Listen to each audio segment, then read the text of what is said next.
Welcome to the Crypto Campfire.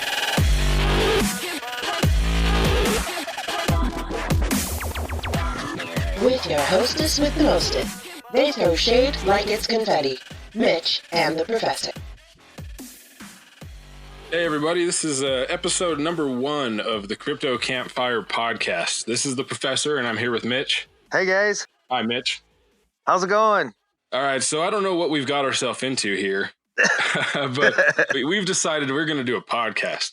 All right, so we're here tonight. We want to kind of just loosen up and talk to you guys, get ourselves out there and introduce ourselves to you guys a little bit better. I know you've seen us on Twitter. We've been, both of us have been pretty active. We've been doing the rap battles thing pretty heavy on Friday nights. That's been an absolute blast. But we just kind of want to get to know our community or let you guys know us a little bit better and kind of just keep this as a chilled out, bullshit session, talking about crypto, the thing we love, the space that we just enjoy to be in. So that's why we're here. 100%. Why not? We might as well get together, bullshit about crypto. It's what we love. It's what we're into. It's what all you guys are into. So let's just talk about it. We call it the Crypto Campfire because like Mitch said, we just want this to be laid back. We just want to chill out, have a good time. We want to have some of you guys come on here as guests. I don't care if you've got 2 followers or 2.5 million. Every week we're going to do this. We're going to have a new person on. We're just going to talk. Right? Just discuss the things that are going on in the market. We can discuss, different tokens of interest, certain projects that we're into and why. Stuff like that. So that's what we're looking to do. Perfesser, why don't you give everybody a little bit of background on yourself? What do you do for financial gain other than crypto? And what's your job title, so to speak? And we'll start from that.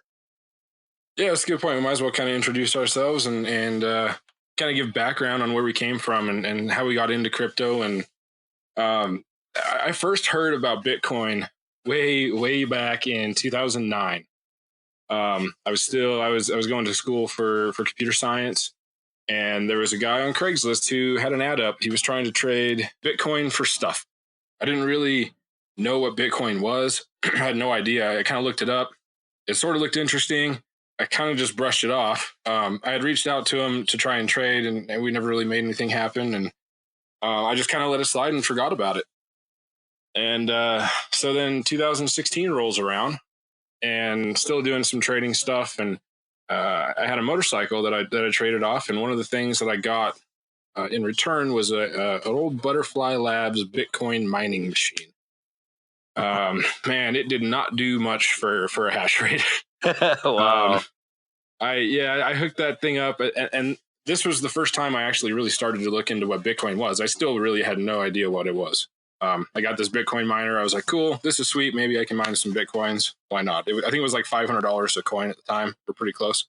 So I hooked it up. I got started. I downloaded a wallet and started mining. I think by the end of the month or so, I had like 0.00001 Bitcoins. Right. Wasn't very much. And then the power supply for my miner blew up. So I forgot about Bitcoin for another 2 years. Almost. Wow. And 2 years. Yeah. And then November came around, 2017, and saw that Bitcoin was $20,000. And kind of was like, well, shoot, maybe I should have kept mining.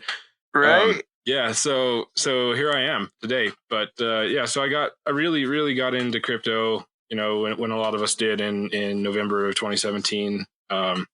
Kind of a bad coin to get into Bitcoin, or a bad time to get into Bitcoin, but a good time to get into alts. So right. I guess I'm kind of getting off topic here. Let's just sort of cycle back around to what we were originally getting to.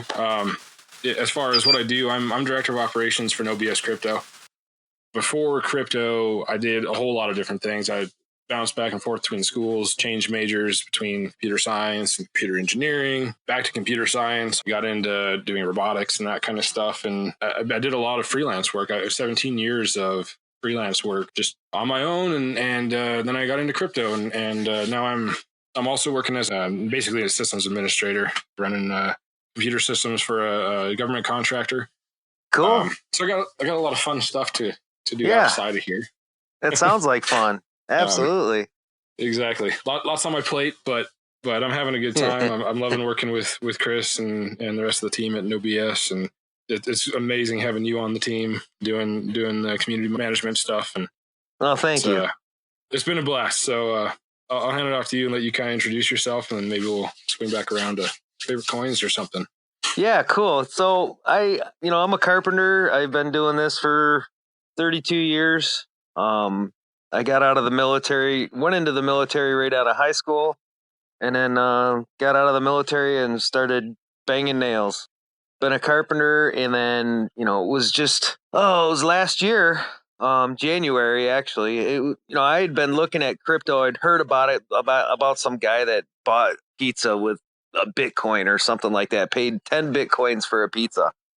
And then I started looking into what it was about, and I was more captivated by the blockchain and what the blockchain technology was and how it was advancing and where it was going. And, that this was going to be the next big thing. That technology was the next big thing coming. So, I started looking into it a little bit more and found a buddy that was actually trading it already. And so, finally grabbed hold one day and said, "Hey, show me how to do this. Set me up. I want to set up an account. I want to get trading." So I, started out January 24th of 2018 and put $400 in the market and just started having fun. And, we got into a crunch right there around the end of February, and the market went to crap, and I held on. I was like, well, I only lose if I sell. So I held on to a lot of stuff and continued buying every dip since then. The big dip. That's right. And so like December was a big month for me. I was doing a lot of purchasing in December. I couldn't believe the prices, but yeah, so my account's almost in the black, which is a good thing. And I've learned, oh my God, have I learned so much since I've been in this space. And, crypto Twitter has just been amazing. You look at crypto Twitter back when I first started, and it was booming, and then all of a sudden it just went to crap. There was hardly anybody here during this bear market, and it was like, okay, so the people that were left got intimate relationships. You meet people and build networks and stuff like that, and so the big boom recently and all these people coming in, it's kind of neat, seeing all the new faces and the new lifeline coming in. So that's pretty much how I got into it, and then how I got in with NoBS Crypto. I think I was following John McAfee on Twitter, and then he posted something about NoBullshit Crypto. So I checked it out and befriended one of the admin there, and next thing I know, I'm an admin, and it's just been a love affair ever since. So really enjoy the project. I really enjoy the people and having a good time with that, and it's helped me grow a lot when it comes to this space. So that's pretty much me in a nutshell. That's awesome. The crypto community is just absolutely the best part. 100%. I had more fun in the bear market than I did in the bull market back in January of 2018. Like you say, it was just everybody disappeared. All the noise was gone. Yeah. And so all of a sudden you now had the space where you could be productive, and you could make new relationships, and you could make new friends, and build new stuff and come up with new ideas. And those ideas had a place to flourish. There wasn't so much crap, it wasn't so much scam crap going around, and you could have conversations. It was nice. I'm not going to lie. I really hated the bear market, but I had a real good time on the community side of it. Absolutely. And, I don't know, for me, it's like, yeah, the money's nice, but the relationships you build along the way, you can't put a dollar figure on that, No, Bitcoin could go to zero tomorrow. Yeah. And I've had a hell of a time, and I could care less. My bank account might not like it. Right. But it wouldn't be considered a loss by any means. It would not be a loss. No, I've gained so much from the year and a half that I've been here. It's phenomenal. I love it. Yep. Me too. Good times. So let me ask you this: what was the first crypto that you've ever bought? The first crypto I ever bought was XRP. That was the very first crypto I ever bought. And then the second one was Ethereum. I bought them both on the same day. Actually, I bought Ethereum. I had to buy Ethereum first to buy XRP. Nice. So that's kind of the order in which that went. And then from there, it just exploded. I did buy Bitcoin first to get my XRP. So I guess a Bitcoin is my first. Right. Yep. But that was XRP was your first altcoin then. Exactly. XRP was that's there you go. That's a better question. What was your first altcoin? Was XRP. All right. Yeah. So XRP was my first altcoin. I got ETN after that. Okay. And then I fell in love with Tron. And then TRX. Then I was lost for a while. But what do you do? I jumped on the Verge wagon at first, and then I jumped off that thing real quick. But I think a lot of people did. But I don't know. I've diversified my portfolio pretty well. Yeah, I'm pretty spread out. I hit the Verge train a couple times. The first one was in December of 2017 when it had that little run to I think it was 14 cents. I caught I FOMO'd on that one and I got lucky. And I only gained a penny per coin, I think is where I sold at. I was up a penny and it was coming back down from 14 cents and I sold it 12 or 13 or so. I didn't make very much money on it, but right. I jumped in there, and then when the Pornhub announcement was out, and it I guess it was before that. It was all the big hype for that announcement, and it had several legs up, and so I got in kind of in the middle and took a little chunk out of that and got back out. But I've never really been on the Verge train. There's always been so much drama. I mean, it seems like a good project and all, and right. I mean, Justin I think is a pretty good guy. That Justin Vendetta, the developer, but I don't know. I just never really. It's a decent privacy coin, but it's never really been. I've never really been in the Verge fan club, I guess, if you will. So it took me a long time to learn how to DYOR. Do your own research. Okay, so research, huh? Yeah, I mean, I haven't done research since high school. So how do I do this, right? So you look at a project. Research. Right. And define it exactly. So what's the biggest thing that you see when you're looking at a token? The hype, right? The hype is what brings you to it. Yep. And then try and find any information that's valid, to back up whatever the project's doing. And then look at how it's doing financially. It's been a learning curve. That's for sure. Oh yeah. It's one of those things. There's so many aspects of it, and there's so many different. It's not like an industry where there's, kind of a small group of projects that everything is kind of along these lines. It's so diverse in the things that you can do with the blockchain because it's a data structure sort of. It's an underlying tech. It's not like its own thing. So there's so many ways that you can apply it. You end up with this huge, diverse ecosystem of projects that have so many different metrics to evaluate. And the market's not even, you can't just evaluate the project because, the market is a lot based on the hype, like you said.